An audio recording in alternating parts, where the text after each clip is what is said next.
In this video, I would like to talk about the sample size.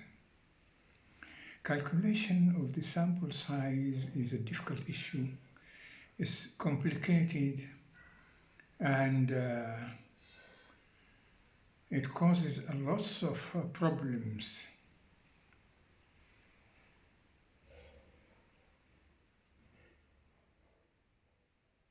Why should we calculate the sample size? We usually calculate the sample size because it reflects accuracy of the data of the research. And it allows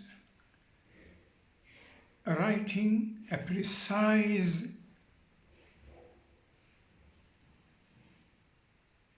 conclusion about the research. It reflects also the validity and reliability of the statistics of the research. And hence, the results can be generalized to settings, not only to the setting of the research, but to settings similar to that of the research.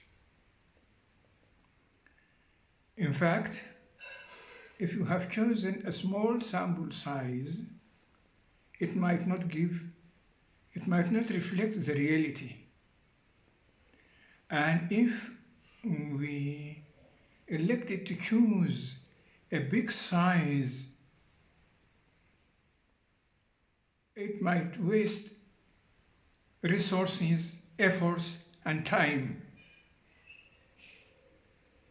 So calculation of a precise, suitable sample size that represents the real population of the study, the target population of the study, is of paramount importance. Since this issue is very complicated, I would try to simplify it as much as I could, and to make it more understandable, more digestible, more memorandable. And I will just summarize the principles of calculating the sample size into two main principles for calculating the sample size. And before that, we should eliminate altogether the case series studies, because case series studies are descriptive studies that describes the characteristics of the population of the study or the outcomes of the population of the study. It is not inferential. It doesn't look for correlations or for a cause. It just describes.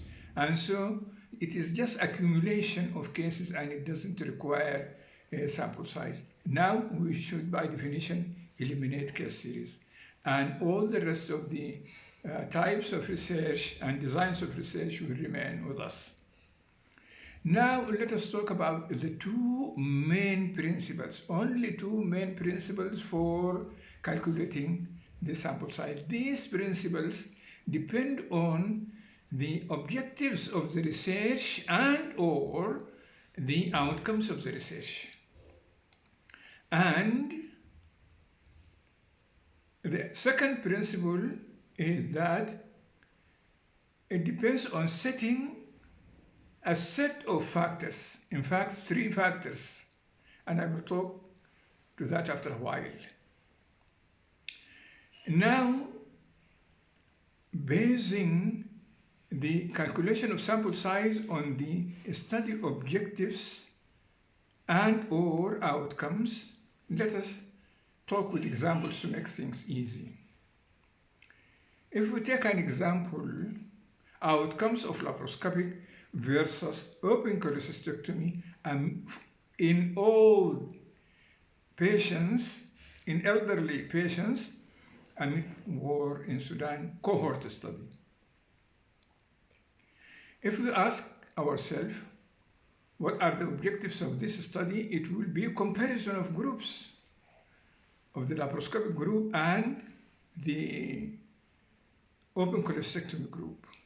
So comparison of groups, comparison of proportions in the groups is one of the bases for calculating the sample size. And also in the title of the same study, we might be looking for the hospital stay period or the mean hospital stay of the two groups. And this is estimation of a parameter. So, considering the title, the objectives of the title could be comparison of groups or estimation of a parameter, like the hospitalization period in days or mean hospitalization period, studying the mean of two groups.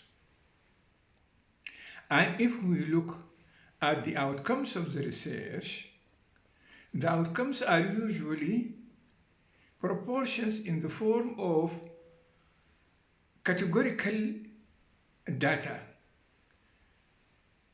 Categorical data means it is not a numerical data that goes in a sequence, for example, like a hospitalization period in days. Categorical data like male and female. In complications means complication occurred, did not occur. Mortality, died, not died. This is binomial categorical data. In the outcomes, maybe we are looking for the complication rate or the morbidity rate between the two groups, laparoscopic and open cholecystectomy.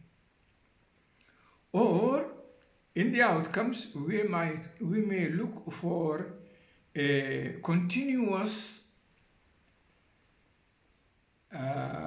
numerical data, like hospitalization period in days or in mean hospitalization period in means. So usually the basis of calculation of the sample size is based on either the objectives of the research and or the outcomes of the research.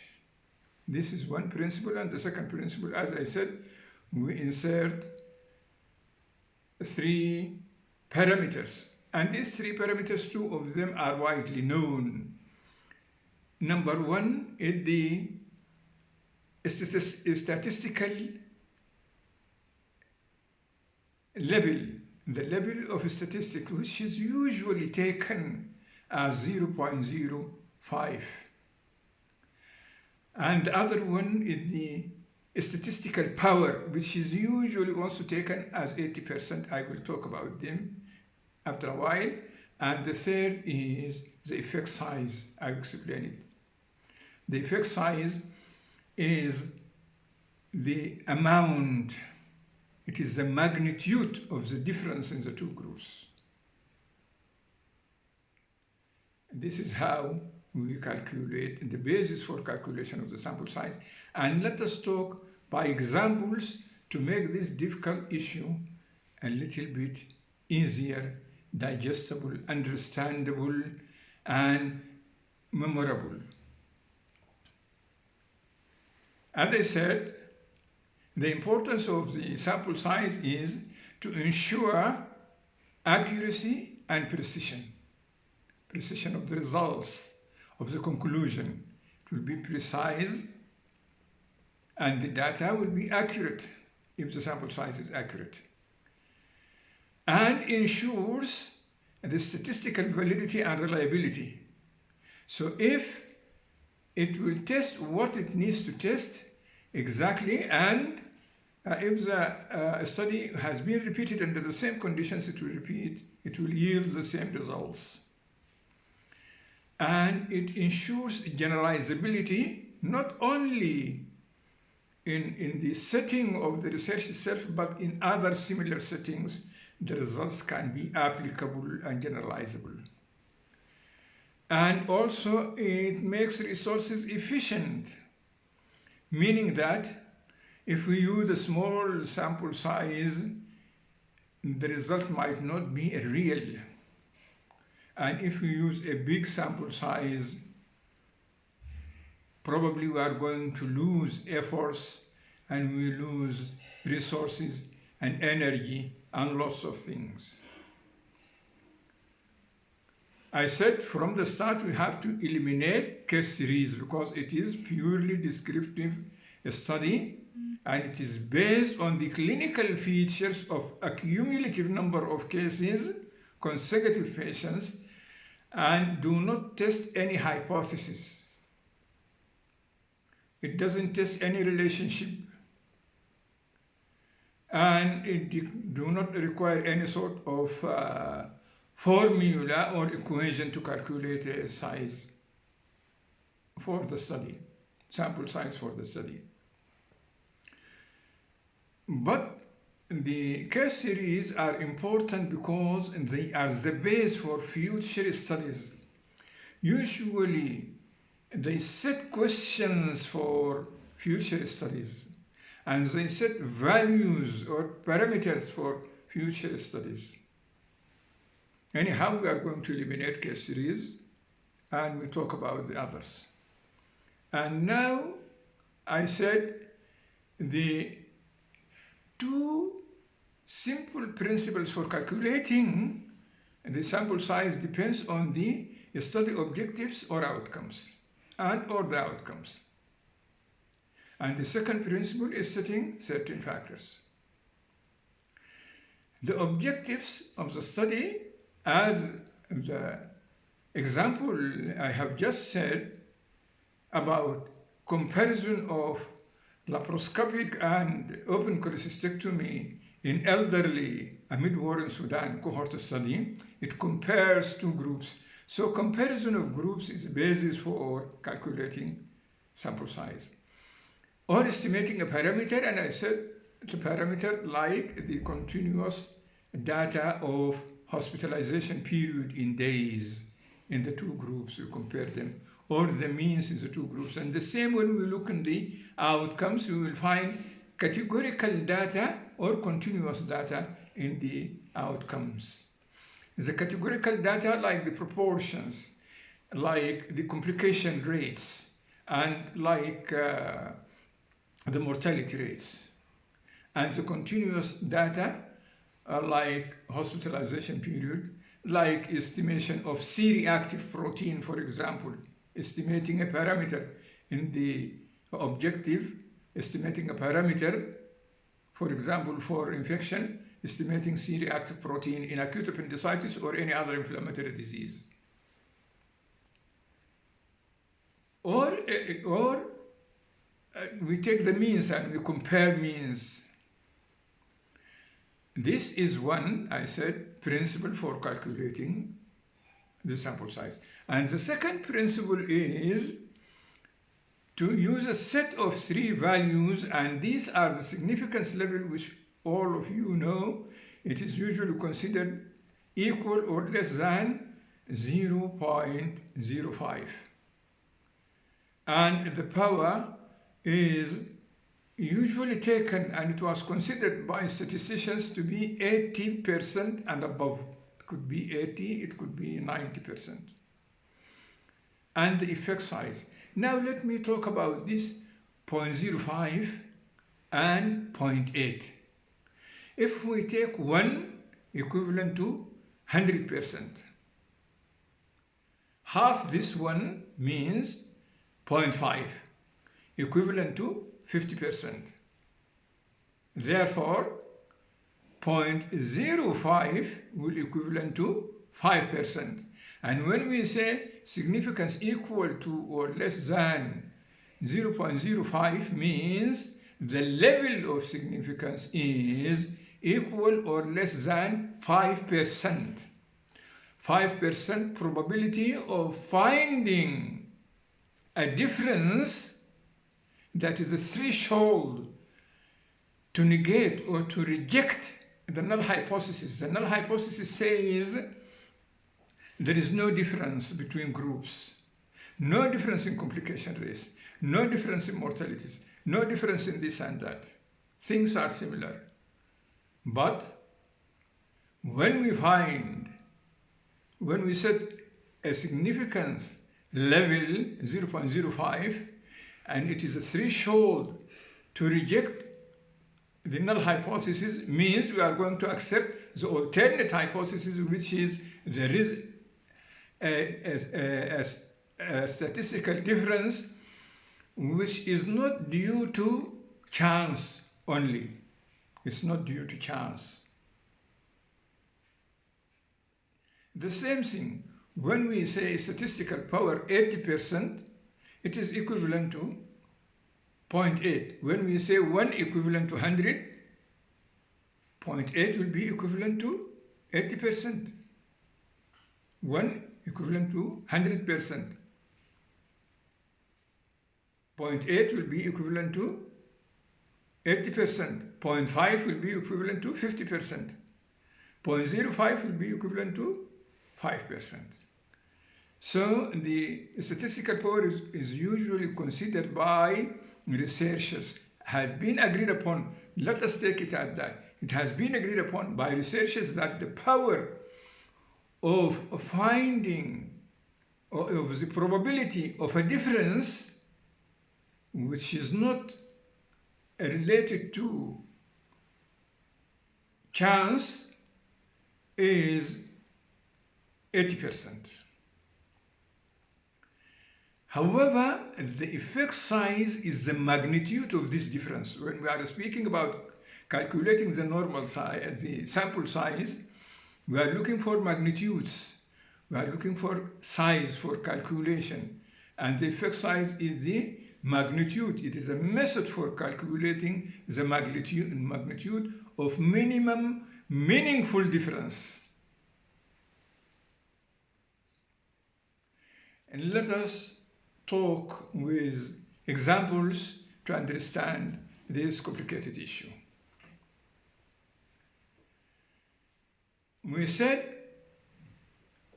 the principle of calculating the sample size for research is based on the objectives or the outcomes of the research. And we said in the objectives could be a comparison of two groups like the laparoscopic and open cholecystectomy group. Or in the outcomes, like be in comparison of categorical data, like comparison of proportions of mortality rate in the two groups, or the complication rates in the two groups. And for example, in the same example, outcome of open cholecystectomy versus laparoscopic cholecystectomy in elderly patients amid Sudan War cohort study, we can use this long formula, this long equation. I will not talk about the details of it to make the subject easy, because my main objective is to make easy understanding of the principles for calculating the sample size. Then this we can get it easily later on when we go towards the end of this video. Another example, it could be also in the objectives of the research. Based on the research, the objectives of the research could be estimation of a parameter, as I said before, estimation of a parameter, not in the case series. We excluded case series, of course. Here it's not in case series. Estimating of a parameter like hospital stay in days or mean hospital stay, or like estimation of C-reactive protein levels. And also if we take a study about estimation of mean C-reactive protein in appendicitis or any inflammatory process or disease, the formula will be an easy formula that use the mean here, which look like 6. And the Z here, the Z is a fixed factor for the statistical significance, which is equal or less than 0.05. And the fixed factor is usually considered as 1.96. This is a fixed factor, it is a Z factor. And the E is the precision, in the margin of error we would accept error not more than 5%. That is 0.05.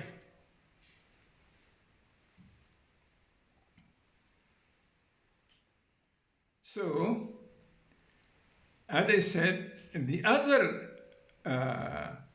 principle for calculating the sample size depends on the statistical significance, which is 0.05 agreed upon, and the statistical power agreed upon 0.8 or 80% or 90%, and the effect size, which is the magnitude of the difference.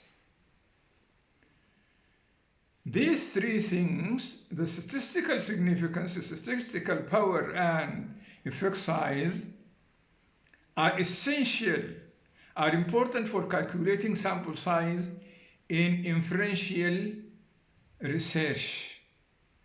The research that is looking after correlations or after cause and effect, or after prediction of a cause or effect.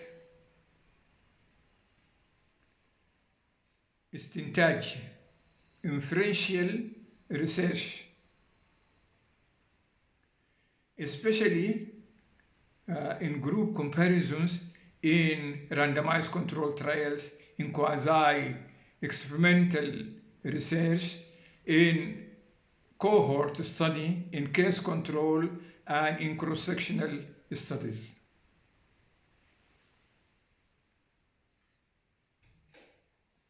Now, the three parameters are, as I said, it is a significance level taken as equal or less than 0.05, which is the threshold to reject the null hypothesis, and the statistical power, 80% probability of finding a real difference, which is equivalent to 0.8, and the effect size. And I said the effect size is the magnitude of minimum meaningful difference between groups or variables of the outcomes. It is usually calculated either before research from other researchers, either we find it in the literature or can be suggested by an expert, or when we carry a small pilot study and we find it, and it is usually found in the form of absolute risk or relative risk or risk ratio or odd ratio. I will speak in the coming slides about the risk ratio and odd ratio because they formulate the magnitude of minimum meaningful difference for calculating the sample size. And then we will know at the end how to calculate the sample size. Now, the risk ratio. The risk ratio compares usually the risk of an outcome, whether it is a disease or event, in an exposed group to a risk, to compare it to the risk of development of the disease in an unexposed group. And the formula is the risk of developing a disease in an exposed group divided by the risk of developing a disease in an unexposed group. It will give us the risk ratio. It needs clarification, I know. Let us take this example. If we speak about surgical site infection among displaced and non-displaced patients who underwent surgery amid Sudan war, cohort study. We have two groups with all similar parameters, all have undergone the same surgery, all receive the same sort of antibiotics, and with the same timing and everything. And the only thing we would like to know, is there any difference because of exposure to displacement? The exposure here is to displacement. Is the risk of developing surgical site infection in the group exposed to the risk of displacement higher than the risk of developing surgical site infection in those who were not displaced, who were not exposed to the risk of displacement? This is the meaning of the title. And let us go and carry out the study to find the risk. If we divided the risk of finding, let us take a simple example. If we have 100 patients displaced and 100 patients not displaced, and they receive the same antibiotic with in the same duration of surgery, in the same type of surgery. So the exposure is to, in the first group, to displacement. The other group is not exposed to displacement. They are settling patients in the same area of the hospital. Then we find the number of patients who develop infection in those who were exposed to displacement over the total number of the displaced patients is equal to the ratio, the risk ratio of infection in the displaced group. We compare this to the risk ratio of infection in the non-displaced group, which is equivalent to the number of surgical site infection in the non-displaced group divided by the whole number of patients in the undisplaced group. Say it again. We have two groups. Group of patients displaced, and they have undergone the same surgery and they receive antibiotics, everything, same management. And the other group, not displaced, they were settling in the same town where the hospital exists. And they receive the same sort of management, same antibiotics, everything. Then we are going to calculate the number of infection in each of these two groups. The risk of infection in the displaced group is equal to the number of infections in the displaced group divided by the total number of patients in the displaced group. And the risk of infection in the undisplaced group is equal to the number of infection, surgical site infection, divided by the total number of undisplaced patients. Then we divide, to find out the risk ratio, we divide the risk ratio of the displaced group, we divide it by the risk ratio of the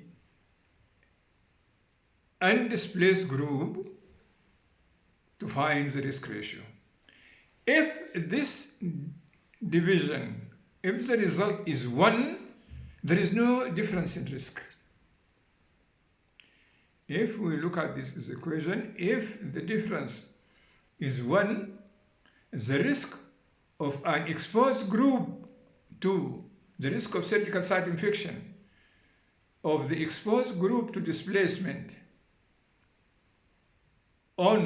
divided by the risk of infection in the unexposed, the undisplaced group, if it is 1, means that there is no difference in risk. If the result is less than 1, this means that the exposed group has a lower risk of developing infection than the undisplaced group. If the result is more than 1, if it is high, if it is more than 1, means the displaced group has a higher risk of developing infection than the settling group, the settled group, those who were not displaced. I hope this is clear, and then we are going to see also some further examples. Now let us talk about the odd ratio. No, the risk ratio. The risk ratio, نسبة الخطر. Risk, even in economics, risk. The risk ratio, نسبة الخطر. It is usually used in cohort and in randomized controlled trials. And it measures incidence. That is, it measures new cases over time among an exposed group and unexposed group, the incidence ongoing with time, developing with time in the two groups. It measures this incidence in the cohort study.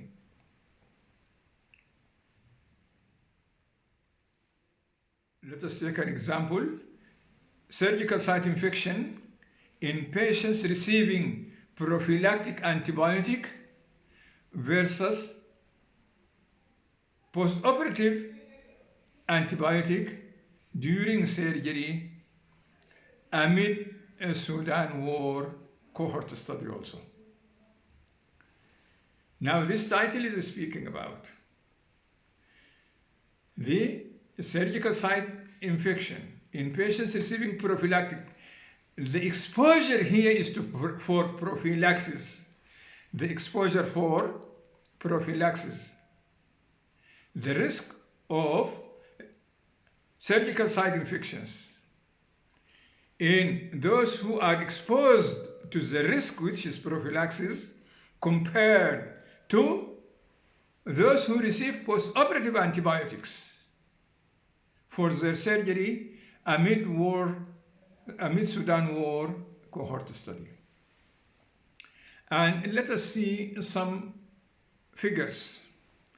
Suppose we have also a group of 100 patients receiving prophylactic antibiotic and another 100 patients receiving post-operative antibiotics. The exposure is to prophylaxis. We are studying the risk of infection due to exposure, which is to the risk of exposure, which is prophylaxis. And we will calculate also the risk in the other group. Let us suppose in those who received prophylactic antibiotic, only 5 patients developed infection. So the risk of developing infection in the exposed group to prophylaxis is 5 over the total number of patients, over 100. And in those who received, in the second group that received Postoperative antibiotics, no prophylaxis, has no exposure to prophylaxis, but received postoperative antibiotics. 20 of them developed infection. So the risk of infection in those who did not receive the risk of prophylaxis, it is 20 over 100. Then if we divide the risk in those who were exposed to prophylaxis over the risk of those who were not exposed to prophylaxis, we will end up with the risk ratio. And as I said before, if the risk ratio is 1, means there is no difference in risk of developing infection between the two groups for exposure to prophylaxis or not. If it is more than 1, means the first group which receives the risk of prophylaxis develop more infection, which is unlikely theoretically. And here the same thing also. Practically, only 5 out of 100 they receive prophylaxis and they develop infection. If the ratio is more than 1, means that more patients in the risk, those who receive the risk to receive prophylaxis, they develop infection. Okay, now we know when we divide the risk of developing infection in those who were exposed to prophylaxis is 5 over 100, and we divide it by the risk of infection for those who did not receive the exposure to prophylaxis, and they develop 20 out of 100 in their risk ratio. The risk ratio for the whole study will be 0.25, which is less than 1. And this means that the prophylactic group has less risk. What is the magnitude of the less risk? It is 75%. The prophylactic group has a risk of developing infection 0.25. Again, the group who received the risk of having prophylactic antibiotic is 0.25. Means the prophylactic group has 75% lower risk than the other group to develop infection. The risk of infection is 0.25, but this risk of infection is 75% lower than the risk of the other group. I hope it is clear. Now let us talk about the odds ratio. I said the risk ratio نسبة الخطر أو المخاطر نسبة الخطر. هي the odds ratio نسبة التعرض للإصابة، نسبة أو احتمالية الإصابة، احتمالية التعرض للإصابة. Usually it is used for case control. The risk ratio, I said, for cohort and for randomized control studies. And this, and also for some of the case control study.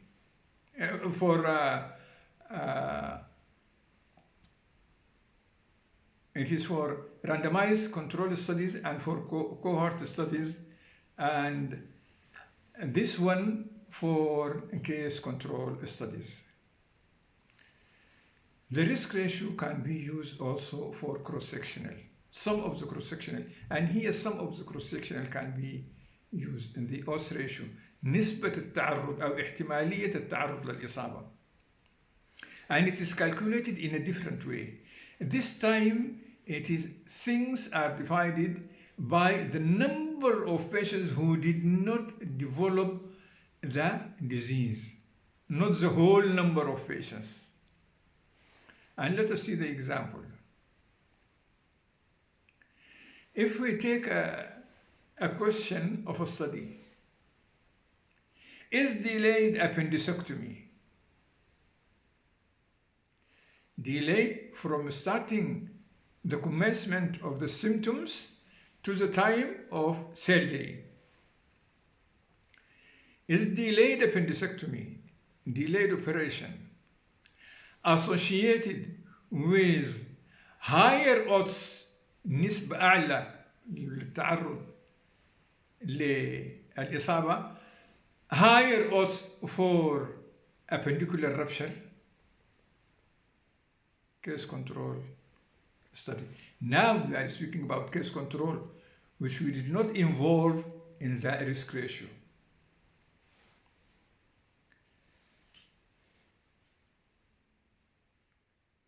Let us take an example. If we have 100 cases, they presented with a delay,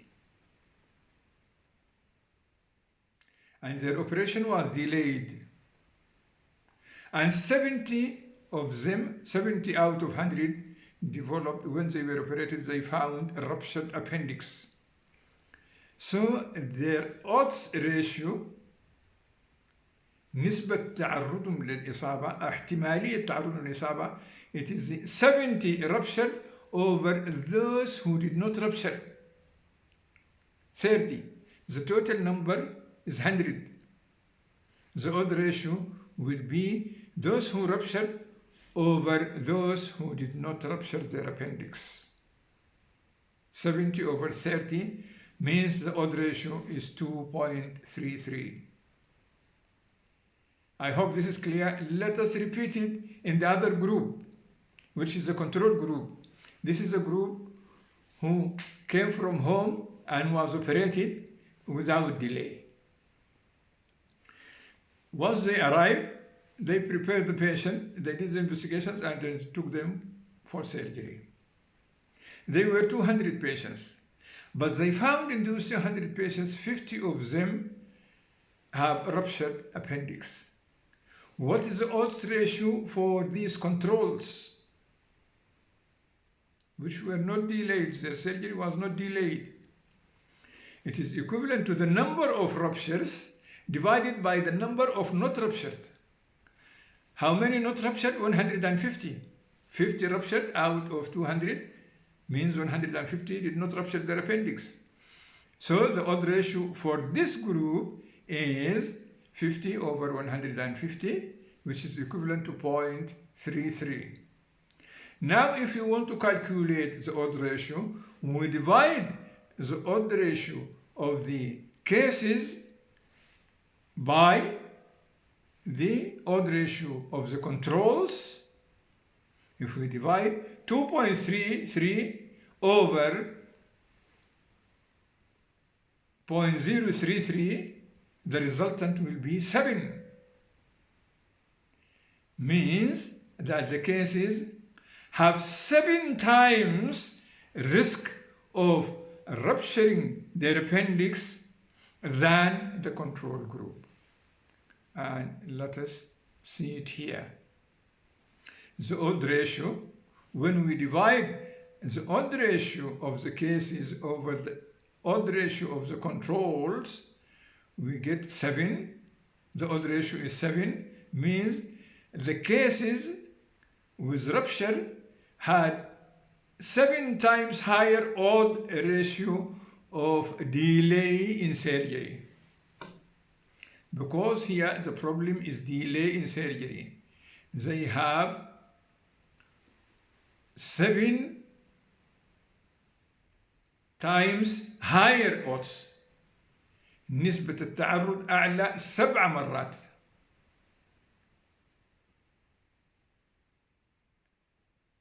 لتعرضهم للديلي للتأخير في العملية for delay in surgery. These two issues, odd ratio and risk ratio, it looks a little bit confusing, but when we take them easy one by one, it will be easily understood. The same thing, we are going to repeat the same thing. We divided the number of ruptured appendices in the control group, 70 ruptured, over the non-ruptured out of 170, 30, 70 over 30, and the result was 2.33. odds of احتمالية الربشر بسبب التأخير. احتمالية التأخير وحصل منها ربشر.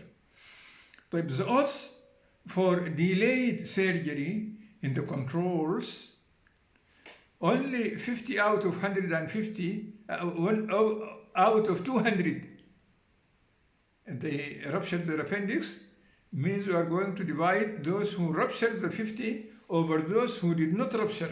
Out of the 200 are 150. So 50 over 150, the result is 0.33. And if we divide the ratio of delay of surgery in the cases or by the or over the odds of the delay in the controls, the result will be 7. And we said that the odds for delay in the cases is 7 times that in the control group. The same thing also, if the odd ratio is 1, means there is no difference in odds. ما فيش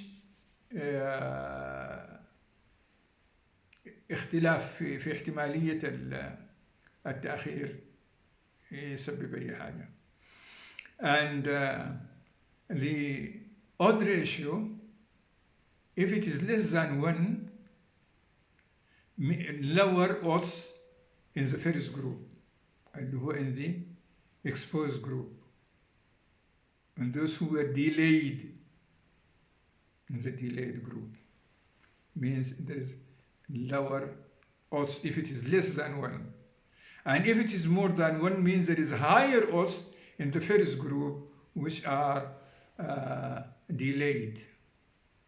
And in fact, here it is more than 1, it is 7, means the chances of delay are 7 times more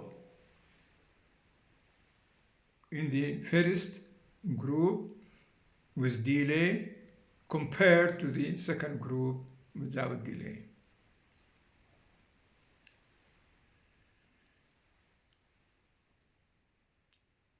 And there is another formula to use for continuous data I will not talk about, and it is called for the means, and it is called Cohen's d. I will not complicate things because my main objective is to make easy to understand, to digest the principles of calculating the sample size in research, which I said it is based on either the objectives and or the outcomes of the research, or based on setting 3 factors, and the 3 factors we know, the first one, the statistical level agreed upon 0.05, and the second one 0.8 or 80%, and the third one, now we know it is quantifying the risk here, and it is either the risk ratio or it is the odd ratio. We know it. Sorry. So the effect size, it is measured by the odds ratio, by the risk ratio, and by Cohen R. When the odds ratio is 0.3, less than 1, for example, in comparing complications of laparoscopic cholecystectomy and open cholecystectomy, laparoscopic cholecystectomy is the first one, means that laparoscopic cholecystectomy has 30% of odds of complications. احتمالية تعرضهم ل complications. And the risk ratio, if it is, for example, 67% for laparoscopic surgery, means laparoscopic surgery has 67% lower risk, because the risk ratio will be subtraction from 100. It will be 33% risk of developing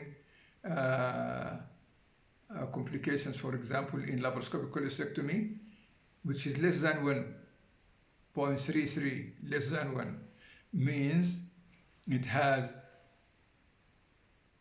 the subtraction from 100%, 67% lower risk of developing complications.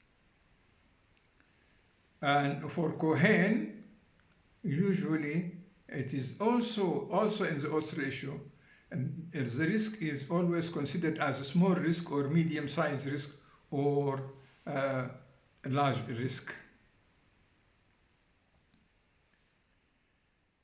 So, outcome of laparoscopic versus open cholecystectomy amid war in Sudan cohort study, taking the significance power as 0.05 given and the statistical power given as 80% probability of finding a real difference with effect size 0.9 as it is measured by one of these things I said, either the Cohen H or the risk ratio or the odds ratio. We can insert these figures in any sample size calculator, and automatically it will give us the sample size. So we can use, after understanding the principles of calculating the sample size, we can use online sample size calculator.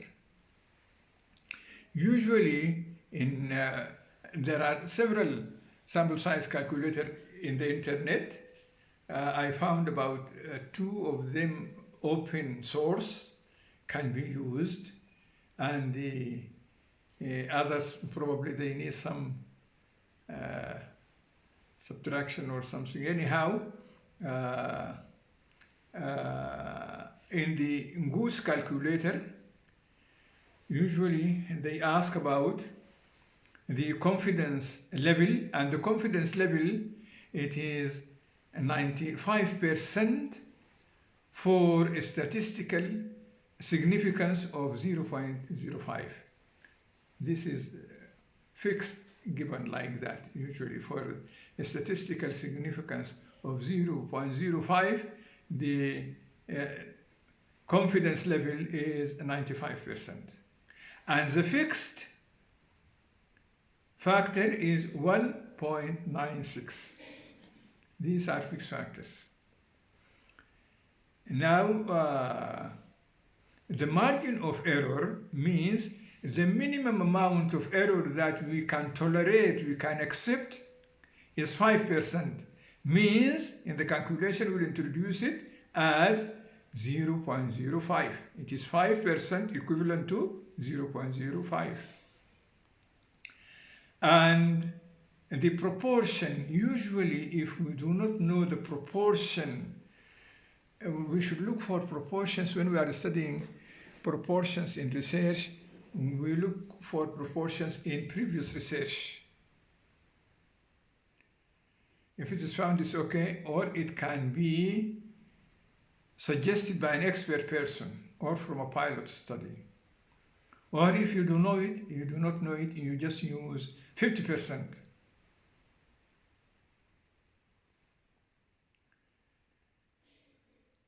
And if we insert these parameters, it will give us a sample size as indicated here. Now, one thing I would like to add is important.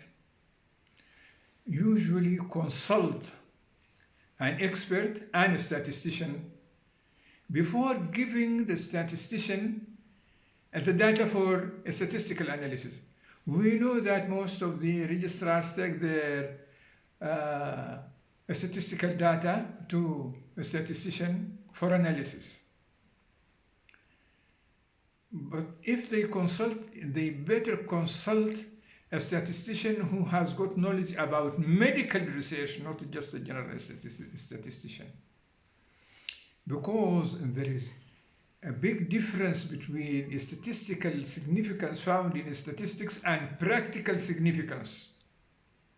There is a big difference. Somebody who runs the statistics in the computer and finds 0.05, it might not be of practical significance. So the statistician should be aware of medical statistics. Before giving, you should better tell the expert or the statistician how to determine the sample size and make sure that he understands the statistical power and the power effect of the study. Means he understands what is the study about, what are the objectives of the research, and what are the outcomes, because based on the objectives and outcomes, he will decide on the finding the sample size from a sample size calculator. And the correct sample size will give us the accuracy of the whole statistics. One more point is that sometimes when we collect data, particularly from the patient's files, we most likely will find some data missing in these files. We should never suggest to fill these from some figures suggested by ourselves. This will be some sort of cheating, and it will give wrong results. And we should not eliminate these cases with some deficient areas in their variables. Some informations are absent. We should not omit these cases, because if we omit these cases, the sample size will be small. There are two ways to compensate for that. Sometimes, if you need to follow patients, particularly in the atmosphere of war, you might not find the patients. Whatever you do, you might not find the patients. Patients might die at home or might move from one area to another, might get displaced to other places. So this attrition, failure of following some patients, it is attrition. And we can add some more patients. For example, if we get the sample size, we can add between 10, 15, or 20% more files to compensate for those whom we are going to lose during follow-up. But the missing of data has statistical methods for calculating the important variables. Probably I will talk about that in another video. But make sure that the statistician knows what to do with the missing data.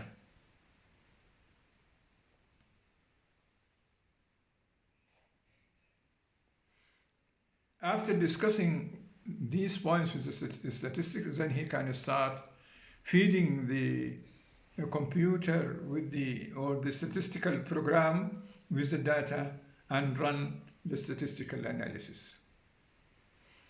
To this point, I will stop. My main objective was to make the principle of calculating the sample size very clear based on the objectives and or the outcomes of the research being proportions or estimation of a parameter or means or categories in the outcomes, or by a statistical by a sample size calculator or equation found also from the net, when we know the three set of figures, which are the statistical significance, the power of statistics, and the effect size, as reflected by odds ratio and risk ratio. And I hope also at the end of this video I may attach another video on one of these online sample size calculators.